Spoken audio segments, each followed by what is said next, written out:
آپ خود میں بھی تو کیا اس FIR کو آپ کورٹ میں چیلنج کریں گے کہ یہ بہت بڑا الزام ہے چونکہ تاجر صادق اس میں میں یہ سمجھ اس حوالے میں آپ کو میں تو اپنی عدالتوں کے اوپر اب خود ہی سوچتا ہوں کہ ان کو بھی آپ ان کا بھی امتحان ہے، کیونکہ شریفوں کو تو ہمیں پتہ ہے انہوں نے ساری زندگی یہی کیا، انتقامی کارروائی ان کے DNA کے اندر ہے۔ یہ اب سے نہیں، جب انہوں نے ایک کرکٹر ہوتا سرفراز اس کو ڈنڈے پڑوائے، پھر نجم سیٹھی کو بند کر کے ڈنڈے مارے، یہ تو ان کا طریقہ ہی ہے ڈرانے کا۔ لیکن دیکھیں ہماری عدلیہ بھی بیٹھی ہوئی، عدلیہ آج پاکستان میں مکمل طور پہ آزاد ہے، کبھی اس طرح کی آزاد عدلیہ نہیں تھی جو آج ہے۔ ہمارے کوئی بتا دے، ہمارے دور میں کوئی بتا دے، ایک کسی کے اوپر جھوٹا میں نے کیس کروایا، کوئی مجھے بتائے کہ پولیس میں ہم نے کسی اپنے مخالف کے خلاف کوئی جھوٹا کیس کیا ہو، کوئی جھوٹی FIR کی ہو۔ پختونخوا میں ہماری گورنمنٹ تقریباً 9 سال ہونے لگے، کوئی بتا دے کہ مخالف کے خلاف کسی کے جھوٹا کیس ہوا۔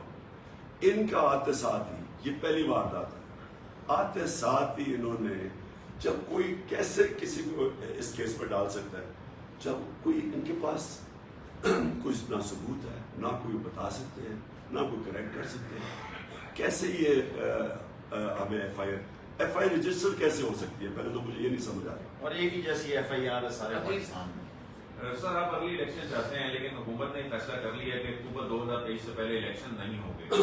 الیکشن کمیشن نے بھی حلقہ بندیاں شروع کر لی، لیکن اب نئی مردم شماری انہوں نے شروع کر دی ہے، اس پہ تو وہ حلقہ بندیاں بھی ختم ہو گئی، تو اب کیا آپ کا لائحہ عمل ہوگا؟ دیکھیے جی، الیکشن کمیشن آئین الیکشن کمیشن کو کہتا ہے کہ 90 دن میں ان کو الیکشن کروانے کی سارا وقت ان کی تیاری ہونی چاہیے۔ یہ الیکشن کمیشن اگر 90 دن میں الیکشن نہیں کروا سکتی، ان کے اوپر ایکشن لینا چاہیے۔ ہمیں کوئی اعتماد اس چیف الیکشن کمیشنر پہ نہیں، اس نے کوئی کسر نہیں چھوڑی کہ تحریک انصاف کو وکٹمائز کرنے کی، ہر موقع ملتا ہے یہ وکٹمائز کرتا ہے۔ ہم سمجھتے ہیں کہ اس نے عدالتوں کو انفلوئنس کیا، جب عدالتیں فیصلہ کر رہی تھی کہ اس نے جب ان کو کہا کہ جی میں تو الیکشن ہی نہیں کروا سکتا، پتہ نہیں کتنے مہینے میں، 6 یا 7 مہینے میں، ہم سمجھتے ہیں 7 مہینے، اس کو اسی وقت عدالتوں کو کہنا چاہیے تھا کہ اس کو ڈسمس کریں، کسی اور الیکشن کمیشن کو لے کے آئیں، کیونکہ آئین کے مطابق 90 دن میں الیکشن ہونے چاہیے جب بھی الیکشن اناؤنس ہوتا ہے۔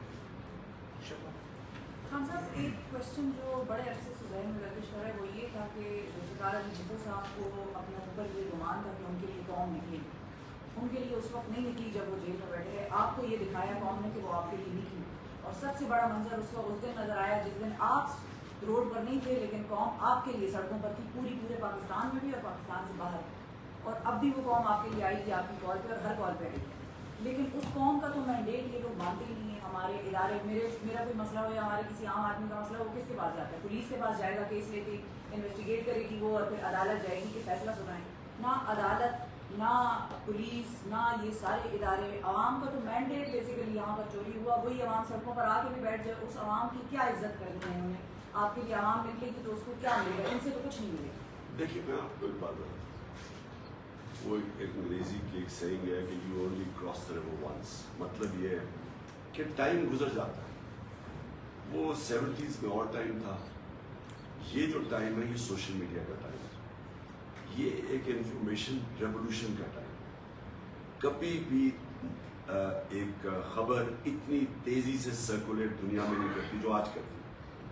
آپ 2-3 گھنٹے میں ساری دنیا میں وہ چیز چلی جاتی ہے جو کئی دن لگتے تھے پہلے جانے میں، اور پھر ہر جس کے پاس موبائل فون ہے اس کی آواز ہے۔ پہلے تو کبھی ایسے نہیں تھا نا، لوگ تو بیچارے چپ کر کے بیٹھے رہتے تھے، اب لوگوں کے پاس موبائل فون اور آواز ہے۔ یہ دور میں جو بھی سمجھ رہے نا کہ یہ پرانے زمانے کی پولیٹکس کر لیں گے یا کنٹرول کر لیں گے پبلک کو، پبلک اوپینین کو کنٹرول کر لیں گے، کمیونیکیشن کو میڈیا کے اوپر سختیاں کر کے کنٹرول کر لیں گے، وہ پرانے زمانے میں رہ گئے، کوئی نہیں روک سکتا۔ جو پبلک کا اس وقت میں دیکھ رہا ہوں، میں نے کبھی، کیونکہ میں پاکستان کے ساتھ ہی پڑھا ہوا ہوں، میں نے کبھی نہیں سوچا تھا کہ پبلک اس طرح کا شعور ہوگا پبلک میں، اور نوجوانوں میں، بچوں تک، کیونکہ بچے بھی اب موبائل فون، ان میں جو شعور ہے یہ کبھی پاکستان میں نہیں تھا۔ اور یہ انشاءاللہ آپ دیکھیں گے یہ مہینے کے آخری ہفتے میں جب ہم کریں گے اپنا یہ اسلام آباد کی مارچ، آپ خود دیکھیں گے کہ اس میں صرف پی ٹی آئی نہیں نکلیں گے، اس میں عورتیں بچے نکلیں گے، فیملیز نکلیں گے، کیونکہ سب کو اس وقت سارے لوگوں کو دکھ ہے جو ہوا ہے پاکستان سے، لوگ رنج میں چلے گئے ہیں کہ ایک تو بیرون ملک سازش اور اس کے بعد دوسرا یہ سارے جو ثابت کر رہے تھے 30 سال میں اپنے آپ کو کہ ملک کے سب سے بڑے ڈاکو ہیں، ان کو اوپر مسلط کر دیا، 60% کیبنٹ ضمانت پہ ہے۔ خان صاحب، جیسا کہ آپ نے کل خط لکھا صدر مملکت کو بیرون ملک سازش سے متعلق، اور چیف جسٹس آف پاکستان کو بھی خط لکھا ہے، تو اس خط میں جس سازش کی آپ بات کر رہے ہیں اس پہ کوئی ادارہ اس کو سنجیدگی سے نہیں لے رہا ہے، تو اس کی کیا وجوہات ہیں، آپ کیا سمجھتے ہیں؟ دیکھیں ہم تو کوشش کر سکتے ہیں، ہم تو پوری کوشش کر رہے ہیں۔ دیکھیں ایک یہ اتنا بڑا ہوا ہے، یہ سازش اتنی بڑی ہوئی ہے، اتنے بڑے پیمانے پر 22 کروڑ لوگوں کے خلاف ہوئی، اور یہ بنانا ریپبلکس میں بھی اگر اس طرح کی سازش ہوتی تو وہاں بہت بڑا رد عمل آتا، اور یعنی بنانا ریپبلکس کے جو ادارے ہیں نا انہوں نے بھی اس کو سنجیدہ لینا تھا۔ دیکھیں ایک الیکٹڈ پرائم منسٹر کو باہر کی سازش کے تحت اور اندر جو لوگ ملے ہوئے تھے ان کے ساتھ میر جعفر، انہوں نے اس کو ایک گورنمنٹ کو چینج کیا، اور پھر یہ نہیں چینج کیا جو اصل میں لوگوں کو اس سے زیادہ تکلیف ہے کہ ملک کے بدترین کرپٹ کرمنلز مافیاز کو اوپر لا کے بٹھا دیے۔ یہ ہے اصل میں جس کی وجہ سے پبلک نکل رہی ہے۔ سو پبلک کے اندر بڑا غصہ ہے، اب اداروں کو بھی اپنا کام کرنا چاہیے۔ تو ہم نے تو اداروں کو اپیل کیا کہ آپ کی اب ڈیوٹی ہے کہ آپ اپنی کریڈیبلٹی کے لیے اس کو ایکسپوز کریں۔ خان صاحب، اس میں کوئی شک نہیں ہے کہ اس دفعہ کا جو کراؤڈ ہوگا وہ انشاءاللہ ایگزیمپلری ہوگا۔ 30 اکتوبر 2011 سے لے کر آج تک ہم نے کوئی جلسہ نہیں چھوڑا، ہر جلسہ کور کیا ہے، لیکن اس دفعہ پاکستان کے ہر کوارٹر سے جس طرح سے لوگ نکل رہے ہیں، اور جو عورتیں اور بچے نکل رہے ہیں جن کے مرد بھی آپ کے خلاف کھڑے ہیں، ان کی عورتیں اور بچے ان کے خلاف بغاوت کر کے کھڑے ہیں، تو اس میں کوئی شک نہیں ہے کہ اس دفعہ ان کو بھی لگے گا پتہ کہ عوام کا مطلب کیا، جمہور ہوتی کیا ہے۔